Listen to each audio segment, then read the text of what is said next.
for The View, America. Nick Gordon's on-air meltdown over Bobby Christina is sending shockwaves across the country right now.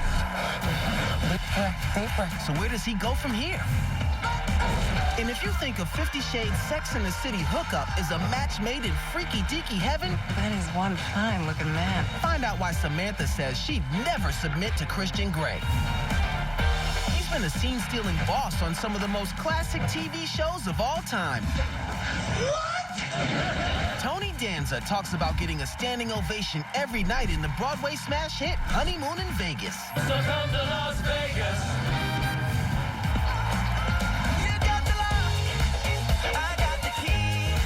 Music's most electrifying hit makers, Olly, Murs, and Travie McCoy, are joining forces on our stage to drop their latest hit live.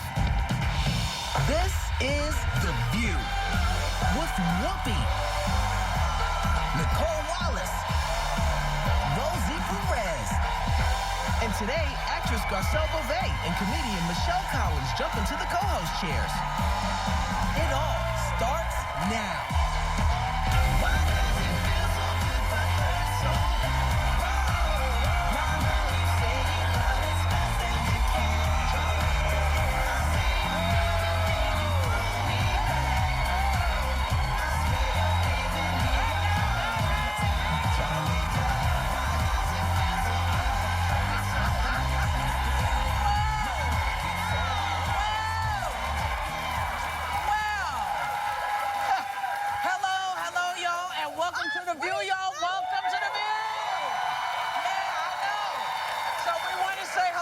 Cheerleaders from Georgetown University who are in town for the Big East Conference, but there's a little issue over here. Is that dog housebroken? I mean, I have to, is he?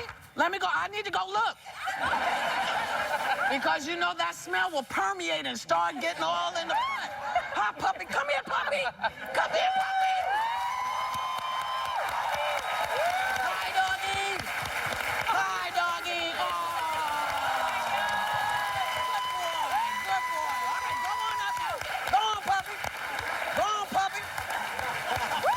See, there's a brown spot right here. He dropped a little something. So welcome to The View.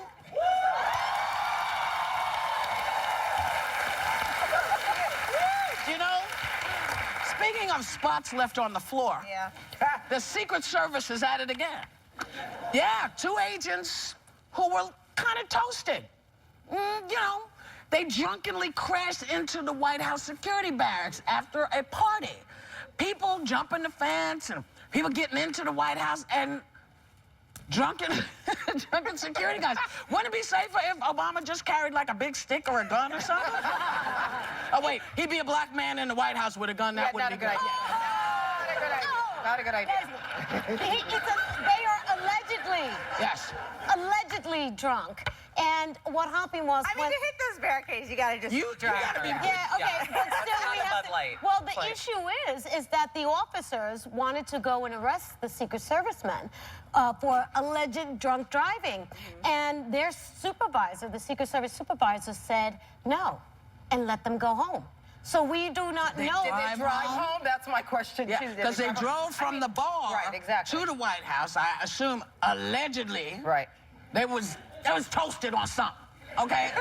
We don't know if it was alcohol. We'd rather say it was alcohol. How ridiculous can you be? I mean, why not get somebody to drive you? Why not call Uber? Everybody's calling Uber. Yeah, I mean, the Secret Service in a Toyota Prius, like in an Uber X. Like, that's not... We don't pay our servicemen, Garcelle, to ride in some dude's Corolla. Okay, that's not And we going to don't work. pay them to be allegedly drunk. Well, let me just say, the Secret Service is there's a new director of the Secret Service. Remember, we talked in the fall. Might be a new one by the time the show's over. But his mission was to address the culture. And I traveled all over the world with the Secret Service. Their single job is to protect the president. And it's a stressful job. Yeah. And they party, though. Remember with Hillary when they went? They look really hot in their cat suits, so I'm sure there are lots of women. You know, I mean, like, it's a very sort of manly thing. But let me say, the guy who made those barricades deserves a medal today because they work. You know? I mean, they protected that White House. Saving the White House. That's one thing. They were well placed. Nobody got hurt. And just so that other people people who might be worried that there are no other cars on that road. Yeah. So these guys were just bumper carring with the barricades. No one else was at risk. You feel better, are you, though? I mean, that's ridiculous. You're the Secret Service. You're there to, take care of the president. We're not talking about the whole Secret Service. These were two individuals. But one of them is like the key guy. Yeah. So if he's not doing the right thing, I mean, who women is? back to the White House, Nicole? Like, did they meet girls at bars and take them to the Oval Office to like show I mean, off? they have all access passes, but I have never What heard. does that even mean? All access passes? I'll tell you Okay, what it means is they can get in, okay? It's all access, that's what it means. Like if you go to a rock show, means you can go backstage and make a plaster cast. We'll just leave that alone. Now, yesterday, I'll just say it and you'll make your decision. Dr. Phil aired his interview with Bobby Christina's boyfriend, Nick Gordon, and it was pretty much one prolonged meltdown. Take a look. Been doing a lot of Xanax?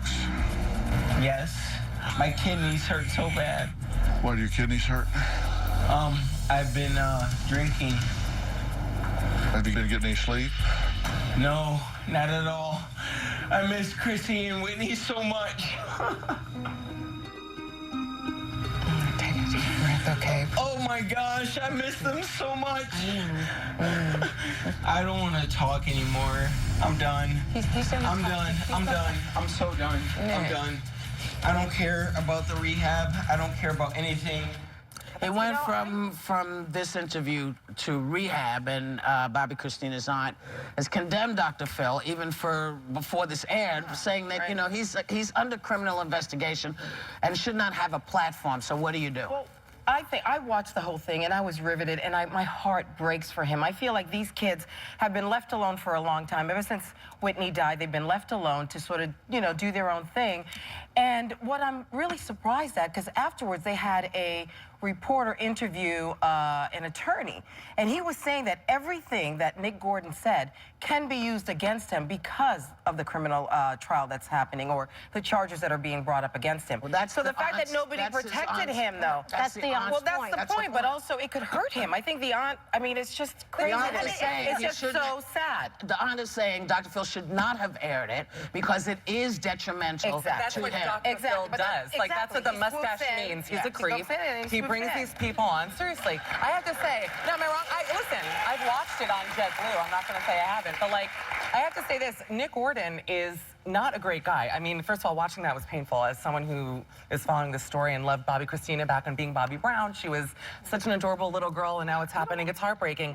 But something is very suspicious with this guy, and I think that he is probably self-medicating with something I feel stressed. Like they're all looking at me because, I don't know very much about these people, but I'm sure I'm the only person in America. But you were explaining earlier that Nick Gordon and Bobby Christina basically grew up together, right? Yeah, pretty much. And I mean, they grew up under the same roof. They're the family is extended, and it's great, and it's just, you know what? It's just, Whitney was a friend of mine, and watching this happen, this little girl is still in the hospital. Yep. We don't know what's going to happen. I think it's just irresponsible all the way around to have done this just because you could. It was just irresponsible to me. That's just my opinion. No, it's irresponsible and it's exploitive. And where are the people around Nick Gordon and around that are supposed to protect him from being exploited? And what's his name? Phil? Dr. Phil? Yeah. Where's Dr. Phil? I'm so sorry, I've never watched a doctor. That's all right. Is he a real doctor? I don't know. Definitely not. There's no way Dr. Phil is a doctor. But what I'm sorry. standards? What is the standard there? I understand it's riveting, and I don't know. Maybe I would have watched the whole thing. Maybe I wouldn't have known who any of them were, and I wouldn't have. But like, it's such exploitive TV, and where does sort of the demand for watching people's tragedies play on television? Where do we say enough and we stop watching? Because as long as it rates, as long as people watch, you know what I'm saying? They're going to still do it. That's why we have reality shows, people ripping each other apart because There's a people little want to girl see in a that. hospital bed, fighting for her life. This boy is obviously in worlds of pain. We talk about politicians with incompetent staffers around them. I'll send you every incompetent political staffer, and they'd be better than the people around these celebrities. There is It's no one tragic. around them. That's what And there you have it. Yeah. Except we're lucky because we have her. We'll be right back with more Hot Topics. Shocked to hear Madonna and Tupac used to be an item? Then wait till you hear how Rosie Perez hooked them up next.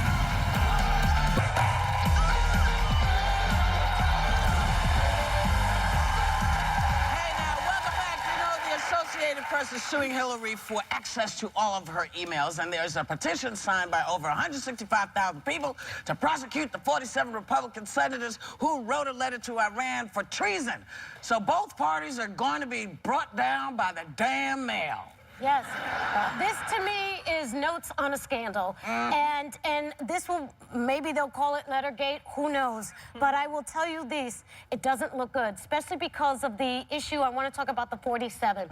In regards to ISIS and Iran, Iran is actually helping us fight ISIS. It's a very complicated relationship. They are our frenemies, and we still have to respect them.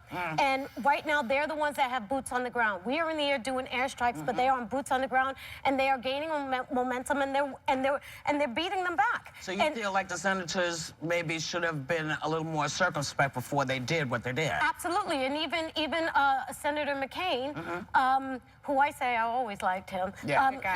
He's at least he had the dignity to say maybe we made a mistake. Maybe I let me defend my 47 brothers in the Republican Party. Iran is a bad enemy. No question. And Iran created ISIS. ISIS exists because Iran fomented sectarian violence in Iraq while we were there. They had the blood of American soldiers on their hands. So down with Iran. Now let me just say on the Clinton emails, which is much more riveting to me. Because here's the difference, Rosie. This is about Republicans being against Iran, which I'm against Iran, and 99.9% of the American people are against Iran. It is not a political liability. The Clintons are fighting with the Clintons about what the meaning of an email sent is.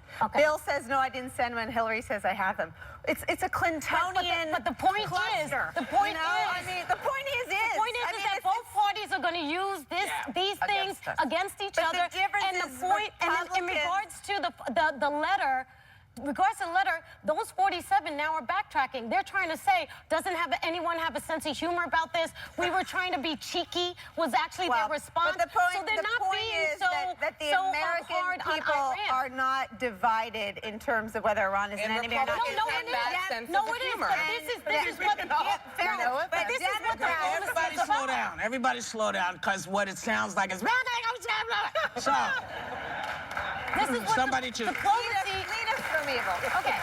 What I'm saying is, I am not in disagreement with you in regards to Iran, but there's a thing called diplomacy, and the United States is not the only person. Let me finish, please. The United States is not the only person in the negotiations, and I think for us not to look in together on foreign policy to the world with an idiotic letter is very, very dangerous. And they themselves said. They themselves, the 47 said themselves, it was cheeky. We were saying it in a light-hearted way. Well, I think that Democrats have a long history of being extremely partisan on foreign policy, and you talked about yourself. You talked about Nancy Pelosi's really borderline undermining of the troops during the Iraq War. So I think there's a long and sad history. All of this is BS in terms of what we're talking about. We're going back to the Clintons. Yeah, let's go back to the Clintons. The Clintons are in their crap. The Republicans are in their crap, and who loses? Us. We do. So, that's my point. So what about this? Kim Cattrall. Kim Cattrall. Let's talk about Sex and the City. I want to get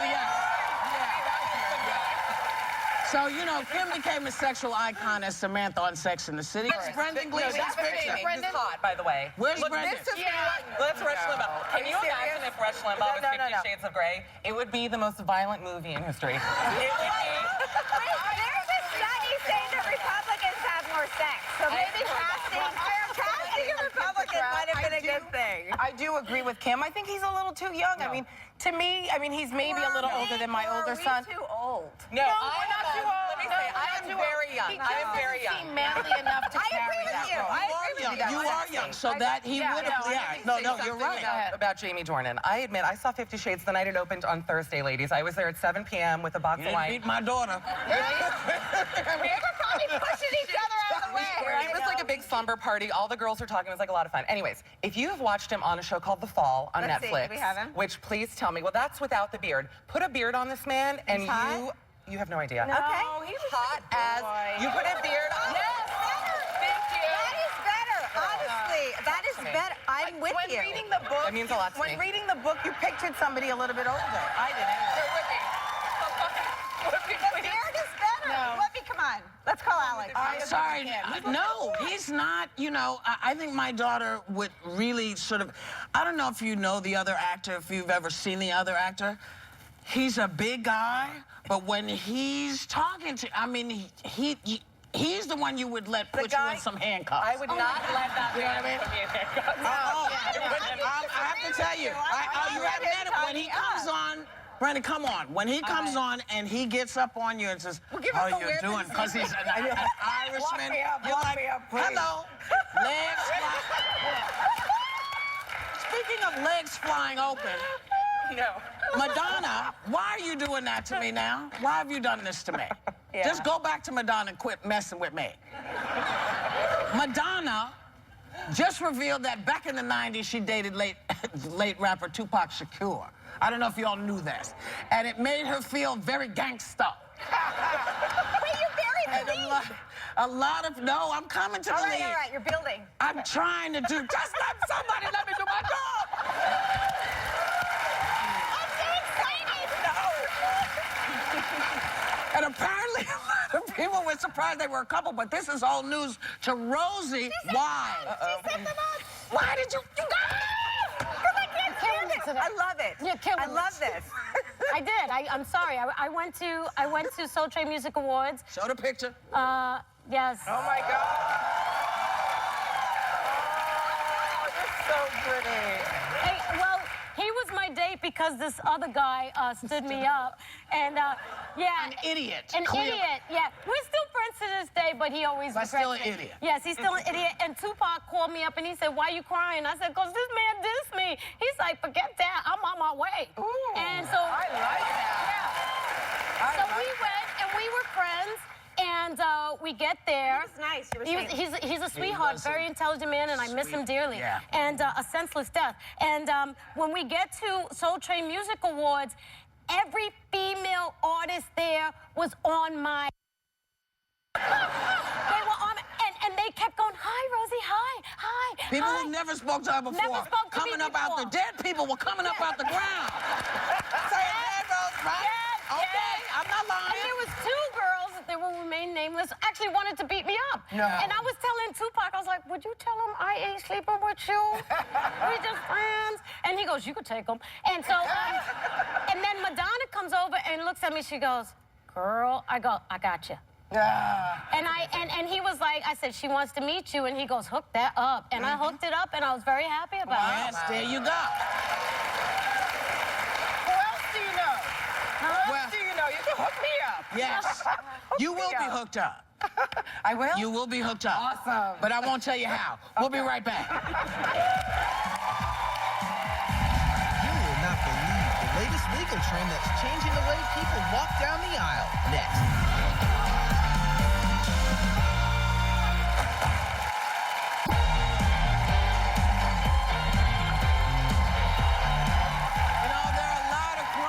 Court cases making headlines right now, so here with the lowdown on legal hot topics, please welcome former LAPD officer turned attorney, the legal diva, Loredana Nesci. Yes, you said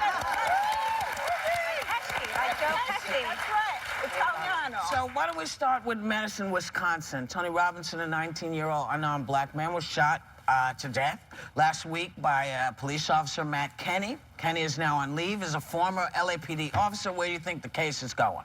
Well, it's really too early to determine where the facts are going to fall here. I do understand that there was a search warrant issued to check out the William Street home to see what the mindset of the boy was at the time. I guess they were looking for suicidal notes. Right, so, and I don't understand why they would be doing that at this point. All we want to focus is on what the officer did, what was going on at the time that he walked in. Was this a justified homicide? Because this officer now is being criminally investigated. I can't listen to anything you're saying because your arms are so unbelievable. What do you do? I'm sorry. I'm sorry. I was looking at them too. I'm so sorry. Are you looking at the veins? Dude, no, your muscles You're like are T3. unbelievable. It's like Terminator. It's like very good. I need to learn how to. I'm so sorry, Whoopi. Keep going. I'm like, I will show you guys my abs, but could somebody unzip me on the Okay, back we'll and I'll talk show you about the the abs, abs, but but no, later. Okay, I used to I'm gonna move us on to the growing scandal. Sorry, baby.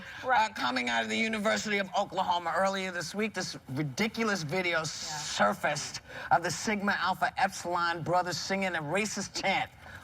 Hate crime, not hate crime. Free speech, not free speech.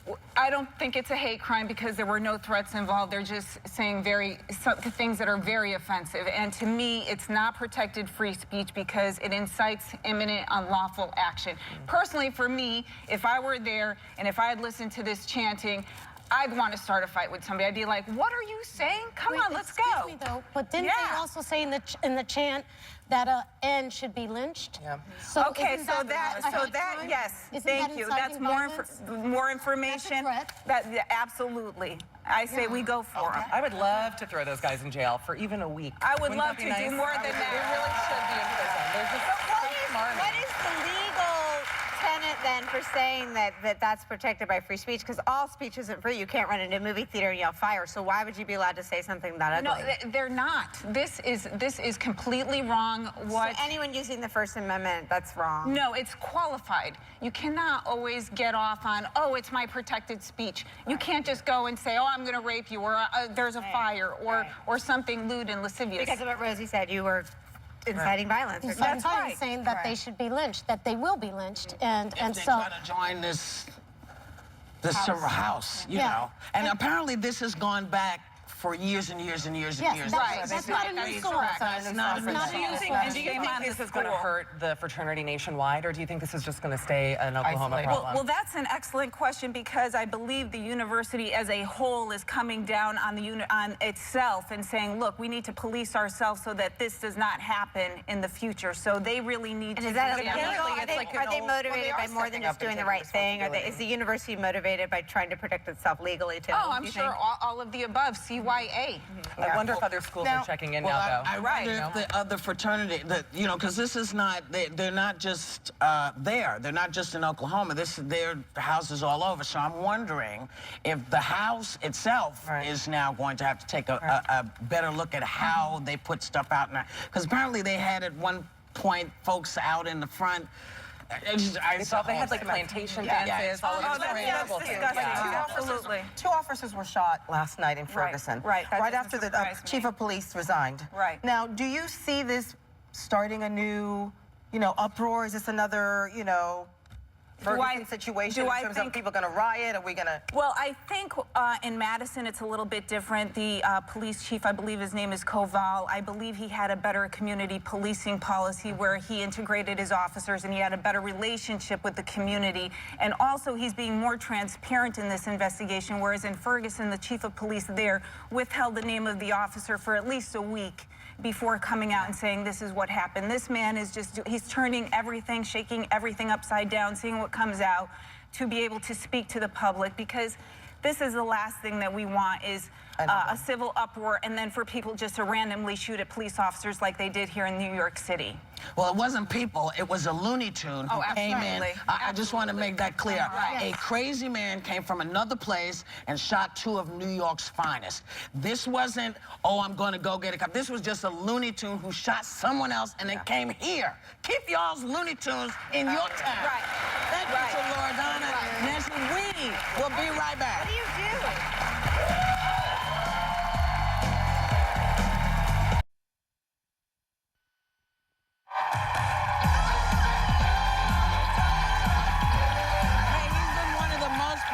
On television for many decades, but now he is kicking everybody's butt, and the critics are knocked out by his performance on Broadway in the smash hit musical Honeymoon in Vegas. Please welcome the fabulous, amazing, and wonderful Tony Danza.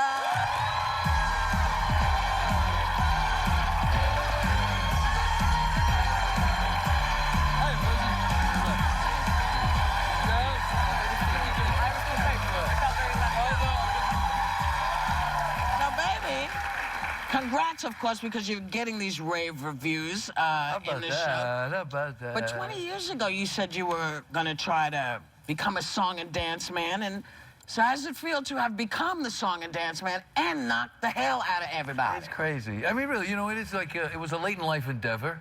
You know, opening night, the whole cast of Taxi came. Yeah. And those are the people I really started with, you know, and they all came, including Jim Brooks and Jim Burrows, the director and the producer. Look how good everybody looks. Yeah, look at it, incredible. And it was on Taxi. Yeah. The last year of Taxi, we did a Baby Tony. Before and after. We did a show called Fantasy Cab, where everybody had a fantasy. My character, Tony Banter's fantasy, was to be smart. Yes. But Mary Lou's was to be a Broadway actor, and so we did Lullaby of Broadway. Right. She came out of the locker. We went around the post, and everybody ended up in top hat and tails. Right. And then we pretended to tap dance. And I went, I got to learn how to do this. Yeah. And I found an Italian tap dance teacher named Pat Rico. Right. And I've been studying ever since, and I'm doing some of the steps that he taught me. He's not around anymore in the show. That's fantastic. It's just so. I saw the show last night, by the way. I have to tell everyone, it is so entertaining. You are so, I mean, the most charming man in showbiz, maybe, like, comes on stage, the whole place lights up. Oh, that's very nice, Michelle. It's fun. You know, when you go to Broadway, I think when you go to Broadway, you expect a certain thing, you know, and it really does have everything that you expect. It has surprise after surprise, and as an actor, you know it's coming and they don't every night, and it's so much fun. It's just Now, it's so much fun. when you heard about this musical, which is based on the original movie starring James Caan, Nick Cage, and Sarah Jessica Parker. Who came the other night? Sarah Jessica came to the show the other night. And Anthony Bregman, who also did It Can Happen to You, he's Andrew, yes. Yes. And now you said you fell in love with this musical just hearing one line. What was the line, and when did you? Well, no, it's a verse from a song called "Out of the Sun," which is, and the whole thing is like a mislead. You think I'm going one way, and then I go somewhere else, as you know, Michelle. But the verse is, when we're young, we think that we're invincible. We act like we know all there is to know. And I went, really? I get to sing that? And it's just, Jason Robert Brown, who's known for Parade in the last 5 years and a lot of really serious music, he wrote this incredibly sort of rat-packy, Vegas-y... it's all the stuff you love. All the stuff I love. Sinatra moment, actually. I felt very, like, velveteen at that moment when you sang to me. That was pretty cool. So thank you for that. I want to ask you, you and Rosie were both honored recently on Brooklyn's Celebrity Path. Oh, no, it's a long time ago. A long time ago? Long time ago. Well, then read it for me. Time moves very quickly for me. It's Brooklyn Walk of Fame. It's the Brooklyn Walk of Fame. Yeah. Tell us. By the way, Rosie was in my court. I was the king of Brooklyn. Yes, I always wanted to be the king of Brooklyn. That's you know? right, yes, They take us to Grand Army Plaza. It really did feel like I was a king. Did they give you a little crown? They gave me a little crown. I mean it, and it was quite a day. Judge Judy was in the court. Yes. Yeah, remember it was quite. She's my hero. You know that. There's a lot of famous people born in Brooklyn. You know, Brooklyn is like there's a lot. I do a little rap. These are folks born in Brooklyn that you might know. Here's a list of famous peeps from my favorite borough. Pretty good so far.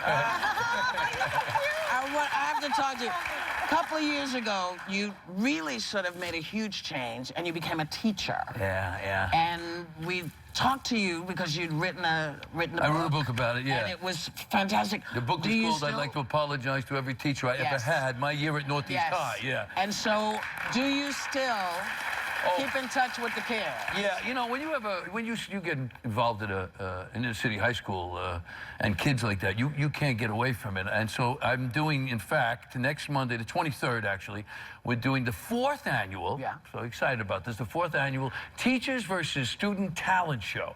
We go and audition teachers, audition students. They can't just come up and sing a cappella. They have to have some production. And then we put together 10 acts on each side, and we have a night, a variety show. Right. I pick a kid to be the co-host, and then we just produce it like a variety show. And the teachers and the kids, and it's a real morale builder. And what it does is it raises money. Ron Perlman, the Revlon man. Revlon guy. He's a Philadelphia guy. He always gives me money. He donates every year. And we raise enough money to keep some of the programs that keep the kids in school alive. You know, because let me tell you, this is how bad it is. This is how bad it is. They laid off the school nurse.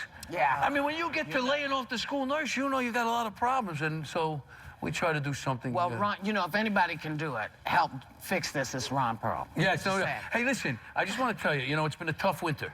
It's really been a tough winter for all of us, you know, and a lot of businesses in New York are suffering. And my show is also, you know, it's tough to keep it open. So if you're going to come see it, come on down. The weather's nice now. All right. So thanks to Tony Danza. You can see Honeymoon in Vegas here in New York at the Nederlander Theater. I guarantee you. And members of our audience, you're all going home with a pair of tickets to the show.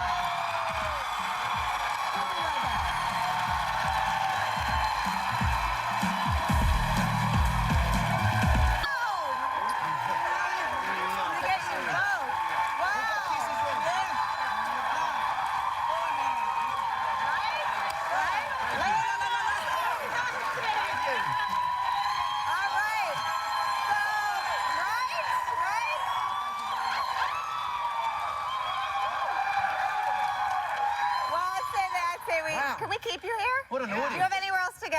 Nope. No, all right. We're keeping you. I leaned over and said, Whoopi, can we keep them hostage? I'm loving the dog. I'm loving the dog. Yeah, we do too. We do too. Yeah. There's another one. There are two dogs. Two dogs. We love them both.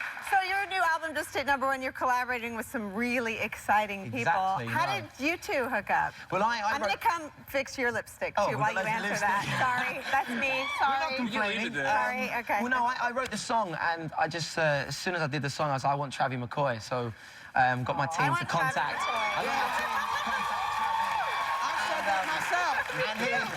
And he just jumped on board and did an amazing mix rap, and it was incredible. So yeah, and delighted. You just worked with Paul Weller. I know, Paul Weller, one of my idols. I mean,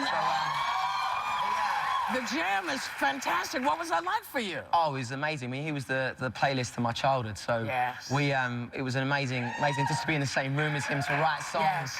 It's on the album. It's called "Let Me In." It's a beautiful song. So it was a beautiful glad thing. for you. Yeah. Oh yeah, Thank you. And what's next? So what's next? I'm going to be touring. I've got the new single, this is wrapped up, but the new single's going to be Demi Lovato called Up. That's the next single. Obviously, me and Trav are having some fun at the moment doing this. So we love you guys. You have to come back every time you're in town. Thank you so much. Thank you. So. Our thanks to Olly and Travie, members of today's audience, are getting happy.